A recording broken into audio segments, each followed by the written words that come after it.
Eu sou o pastor Alencar. Vamos refletir hoje sobre a palavra pecado, porque pessoas dizem que pecado é um só. Nós sabemos que a Bíblia diz que não tem pecadinho nem pecadão, mas não quer dizer que não tem diversos tipos de pecado. Existem sim vários tipos de pecado que os seres humanos, nós praticamos. Então, observe bem que a palavra pecado tem dois conceitos. Vem de duas palavras hebraicas que diferem. A palavra pecado, quando nós pecamos contra o homem, é a palavra avon. A palavra avon é o pecado quando nós pecamos contra o próprio homem. Por exemplo, nos mandamentos existe não matarás. Então, quando o homem mata outro homem, é um pecado que é contra o próprio homem. Essa palavra é avon, significado.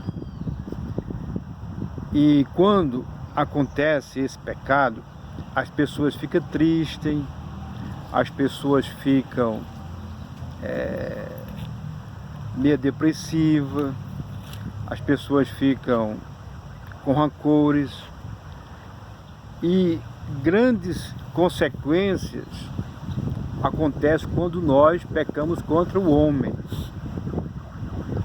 Tem pessoas que até mesmo não tendo força para perdoar, entram em depressão. A depressão é uma característica de uma enfermidade muito séria de pessoas que não liberam o perdão. Então, ela passa por um processo muito doloroso, que é a depressão. Isso tudo por causa da palavra pecado, que é avon. E outra palavra hebraica que significa pecado é ratá. Ratá é o pecado quando nós se dirigimos, pecamos contra Deus.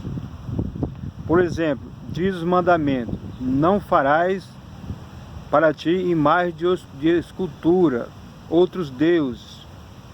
E tem outros mandamentos que nós pecamos contra o Senhor.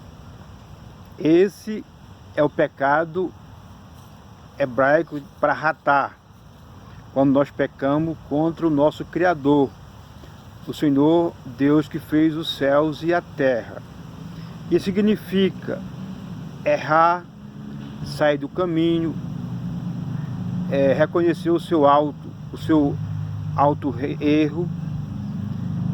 Significa não ter o seu total devido, não ter as suas bênçãos total merecidas. Quando nós pecamos contra o nosso Deus, significa isso. Aquela bênção absoluta, os resultados maravilhosos, as conquistas, nós nunca teremos em total, só em parte, porque pecamos contra o Deus que nos criou para sermos abençoados. Então é importante, amado, que nós venhamos buscar um conserto, buscar a santidade do Senhor, buscar a força do Senhor, para não pecarmos contra o próximo, nem contra Deus, porque sérias consequências virão sobre as nossas vidas. E o salário do pecado é a morte, mas o dom gratuito de Deus é a vida eterna em Cristo Jesus. Essa é a reflexão que eu deixo para os amados sobre pecado. E se você gostou, compartilhe em nome do Senhor. Fique com Deus.